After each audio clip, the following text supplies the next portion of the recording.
Dans cette vidéo, nous allons voir comment gérer les opérations de transport touristique. Avant de commencer les créations, nous allons tout d'abord alimenter le référentiel du module transport touristique, c'est-à-dire toutes les données de base, qu'ils seront dans une grande utilité lors de saisie. Pour ce faire, en seront sur le menu référentiel. Bloc transport. On retrouve au niveau de ce dernier volet, à savoir le référentiel des lieux, type de trajet, tarifs et spécifications. On accède au premier onglet dans cette rubrique, en alimentant la liste de tous les lieux, tels que des villes, des hôtels, des aéroports, des centres de divertissement, des monuments historiques, etc. En cliquant sur le bouton plus pour ajouter un lieu, puis en spécifiant le nom, exemple, Tour Hassan, en cliquant ensuite sur enregistrer. Sur la liste, on remarque l'opération que nous venons de créer. On a aussi la possibilité de rechercher un élément à l'aide de filtres affichés en haut. On revient au référentiel, on accède au deuxième bloc. Il s'agit ici des types de trajets. On peut ajouter autant de types de trajets. Par exemple, on peut retrouver des excursions, des circuits, des transferts, du ramassage de l'hôtel ou de l'aéroport, etc. Sur la liste principale, on peut facilement rechercher un élément sur la liste. Revenant au référentiel cette fois-ci, on va lister tous les trajets, ces derniers correspondent au type de trajet que nous venons de paramétrer. Pour ce faire, on clique sur le bouton plus d'ajout. Au niveau du formulaire affiché, on sélectionne le type de trajet, pour cet exemple on opte pour le circuit. Puis on choisit le client, en effet il faut savoir que ce trajet peut être paramétré par client. On spécifie ensuite le code et le nom du trajet. Circuit 4 jours à Rabat. Ainsi que la durée du circuit, il suffit ici de spécifier uniquement la durée du circuit en termes de nombre de jours. 4. Il faut noter que cette information est très importante, il va nous permettre plus tard de visualiser sur la base de planning, la disponibilité du véhicule qui sera affecté à ce circuit. Au niveau du bloc en bas, on renseigne les itinéraires correspondant à notre circuit. Pour ce faire, on clique sur le bouton plus. La première ligne renvoie au premier jour du circuit. 1. Le nom de l'itinéraire par exemple, Aéroport Rabat, Hôtel Continental Rabat. Puis on peut ajouter un commentaire optionnel. Sur cette colonne, disponibilité, on peut indiquer la disponibilité du véhicule. Soir.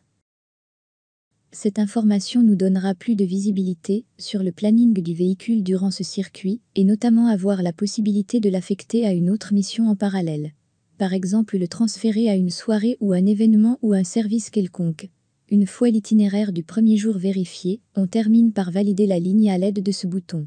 En passant ensuite, pour renseigner les autres itinéraires du circuit. On a le deuxième jour. 2. Ce sera Hôtel Continental Rabat, Tour Hassan. On valide. Le troisième jour, Hôtel Continental Rabat, Chala. Et finalement le dernier jour, Hôtel Continental Rabat, Aéroport Rabat. Une fois le trajet complété, on clique sur Enregistrer. Sur la liste, on retrouve une liste des trajets et un recueil où en affichant le nombre d'enregistrements effectués. À l'aide du filtre, on peut rechercher soit par client, soit par type de trajet. Maintenant que les trajets sont à jour en se rendant cette fois-ci au niveau du paramétrage des tarifs. Ensuite sur le bouton plus, le formulaire de saisie d'un nouveau tarif apparaît. Au niveau de formulaire, on mentionne les champs requises, à savoir le nom, puis nous avons une liste pour choisir le client avec lequel nous souhaitons paramétrer ces tarifs, le trajet, aussi on peut spécifier la catégorie ou le type de véhicule. Ensuite on peut définir si ce tarif sera appliqué pour une période prédéfinie, dans ce cas on met la date début et la date fin. Sinon si ce tarif sera appliqué pour toujours, on mentionne seulement la date de début. Enfin on indique le prix du trajet. Revenons ensuite à notre liste, où on retrouve tous les tarifs, avec la possibilité de filtrer par client, trajet, type véhicule. Au niveau de référentiel, on retrouve un dernier élément. Il s'agit de spécifications, c'est-à-dire les prestations offertes aux clients durant le trajet. On retrouve par exemple des boissons distribuées, des frais d'assistance ou de frais supplémentaires pour des services spécifiques et d'autres services divers, etc. Il est en effet très important de bien organiser les données, surtout lorsque l'on termine l'alimentation du référentiel du module de transport touristique. Maintenant que cette étape cruciale est achevée, nous sommes prêts à créer une demande de transport en tirant parti des informations stockées dans notre référentiel, ce qui nous permettra d'organiser les voyages de nos clients de manière optimale. Pour créer une nouvelle demande de transport, Il suffit de se rendre dans le module transport touristique, de cliquer sur le lien demande de transport, puis sur le bouton plus. Un formulaire de saisie pour une nouvelle demande apparaît alors à l'écran. Veuillez noter que les champs marqués d'un astérisque rouge doivent obligatoirement être complétés. Pour commencer, en spécifiant le numéro de dossier, on sélectionne le client. Vous pouvez à tout moment le paramétrer en cliquant sur le petit bouton plus. Tout élément ajouté à ces raccourcis sera stocké dans votre référentiel et pourra être utilisé à tout moment. Ensuite, sélectionnez le type de trajet. Pour cet exemple, nous optons pour le circuit et choisissons le trajet que nous avons déjà renseigné dans la première partie de l'alimentation du référentiel. Notez qu'un tableau s'affiche au-dessus lorsque vous choisissez le trajet, affichant un récapitulatif des détails du trajet, ainsi qu'un champ commentaire si vous avez quelque chose à ajouter. Ensuite, dans le bloc des spécifications, mentionnez les prestations offertes aux clients durant le trajet en sélectionnant les options dans la liste déroulante et en saisissant le montant correspondant. Enfin, enregistrez. Dans le bloc détail, les informations générales sur le voyage sont renseignées, telles que la date et l'heure de début, ainsi que la date et l'heure de fin. La date et l'heure de mise en place indiquent la date à laquelle le véhicule sera présent sur le lieu de départ prévu, tandis que le lieu de mise en place est l'endroit où le véhicule sera remis pour le départ. Pour notre exemple, le lieu de mise en place serait l'aéroport de Rabat. Ensuite, la flotte où le véhicule en charge est affecté. Le type de véhicule tel que l'autocar, minicar ou minibus. Le prix du voyage est par défaut alimenté dans le référentiel, mais peut être modifié. Ensuite, le chargé de compte est affecté pour s'occuper de l'affectation. Le champ BAX indique le nombre de passagers dans le véhicule, ainsi que le numéro de vol s'il s'agit d'un transfert depuis ou vers l'aéroport, la date et l'heure du vol, la ville et enfin, les noms des touristes sont également enregistrés dans les détails du voyage. Enfin, en cliquant ensuite sur Enregistrer, sur la liste des demandes du transport, on remarque l'opération que nous venons de créer. On a aussi la possibilité de rechercher un élément à l'aide de filtres affichés en haut. La demande de transport que nous venons de créer aura un statut en cours. En passant ensuite à l'affectation de votre demande à un conducteur et un véhicule. Sur la liste des demandes de transport, cliquant sur les 3 points situés à gauche de la demande, puis sur Affecter. Un pop-up apparaît. On renseignera le véhicule ou le véhicule sous-traitant si nécessaire. Ensuite, choisissez le conducteur et enregistrez. La demande aura alors le statut de voucher. Vous pouvez maintenant imprimer votre voucher en cliquant sur les 3 points à gauche de la demande, puis en sélectionnant Voucher. Un fichier PDF contenant les informations de la demande sera alors téléchargé. Il est important de noter qu'une fois qu'une demande de transport a été affectée, le conducteur à qui elle a été assignée peut la consulter depuis l'application mobile de Digiparc. La création et l'affectation des demandes de transport peuvent être gérées par 2 personnes différentes, chacune ayant des périmètres d'accès différents, qui peuvent être paramétrés au préalable par les administrateurs. Si jamais la demande de transport est annulée par le client, vous pouvez l'annuler à tout moment en cliquant sur les 3 points situés à gauche de la demande, puis en sélectionnant Annuler. Dans ce cas, la demande aura un statut annulé et vous ne pourrez plus la modifier. Si vous souhaitez remplacer l'affectation initiale, sur la liste des demandes de transport, cliquez sur les 3 points à gauche de la demande, puis sélectionnez Réaffecter. Comme lors de l'affectation initiale, renseignez le véhicule ou le sous-traitant. Dans le cas où il s'agit de sous-traitance, sélectionnez le conducteur approprié, puis enregistrez. En cas d'imprévu, de panne ou d'indisponibilité du véhicule affecté, il est possible de le remplacer en cliquant sur les 3 points situés à gauche de la demande, puis sur Remplacer. Une fenêtre pop-up apparaîtra, vous permettant de choisir un conducteur et un véhicule de remplacement. Il vous suffira ensuite de renseigner les dates et heures de début et de fin de la mission de remplacement. Maintenant, passons à la clôture de la demande de transport. Rendez-vous sur la liste des demandes de transport ayant le statut voucher. Pour clôturer une demande, cliquez sur les 3 points situés à gauche de la demande et sélectionnez Clôturer. Une fenêtre pop-up apparaît alors. Vous devrez remplir les dates et heures de début et de fin, ainsi que les kilométrages de début et de fin. Une fois que vous avez vérifié les informations du premier jour, cliquez sur le bouton Valider pour enregistrer la ligne. Vous pouvez ensuite passer aux autres informations du circuit.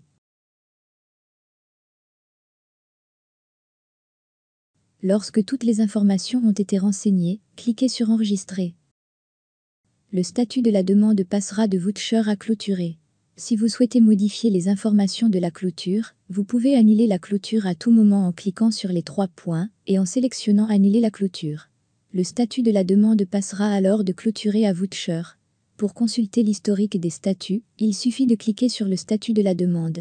Une fenêtre pop-up apparaît alors, décrivant les différents statuts, leur date et l'utilisateur qui les a effectués. On clôture à nouveau notre demande de transport. Vous pouvez maintenant imprimer votre feuille de route en cliquant sur les 3 points à gauche de la demande, puis en sélectionnant Feuille de route. Un fichier PDF contenant les informations de la demande sera alors téléchargé. Nous allons voir comment facturer une demande de transport. Rendez-vous sur l'interface facturation du module transport touristique. Nous rappelons qu'avant de procéder à la facturation, les demandes de transport doivent être au préalable saisies sur Digiparc.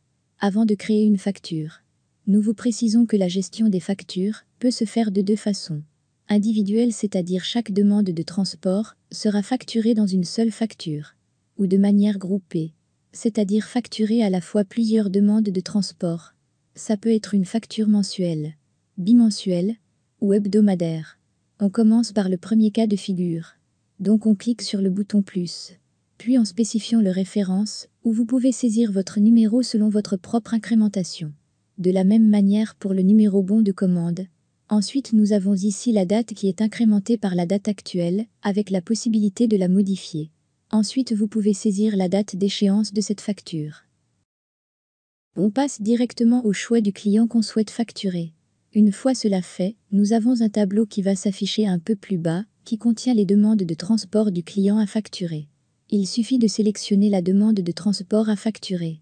On coche dans cet exemple cette demande de transport du MO 512. Sur cette zone ici, le montant total de la facture se calcule automatiquement selon un taux de TVA que vous pouvez modifier et le mode de paiement. Le filtre que vous voyez ici est juste pour vous aider à effectuer le filtre et retrouver la demande de transport rapidement. Ainsi, on peut effectuer des recherches par numéro système, numéro dossier, catégorie véhicule ou par période. On clique sur Enregistrer pour créer la facture. La facture s'affiche ici sur la liste de nos factures, avec le statut non payé. La liste de nos factures est classée par ordre chronologique. Devant chaque facture, on a ici le statut de paiement, afin de suivre les règlements de vos clients. Comme sur le reste des interfaces, un filtre est disponible, afin d'affiner vos recherches. Vous pouvez ainsi effectuer des recherches par période, client, numéro de facture, ou par statut. On peut imprimer ainsi cette facture en cliquant sur ce bouton Imprimer. Dans le deuxième cas de figure, on va facturer plusieurs demandes de transport dans une seule facture. Donc on clique toujours sur plus. Comme dans le cas précédent, on mentionne la référence, numéro bon de commande, le date et la date d'échéance. Puis on sélectionne le client. On prend toujours l'exemple du client 1. Nous avons ici une liste des demandes de transport non encore facturées de ce client. Nous pouvons sélectionner, cocher ou décocher les demandes de transport souhaitées. Le montant global de la facture est désormais calculé ici. On peut donc générer la facture,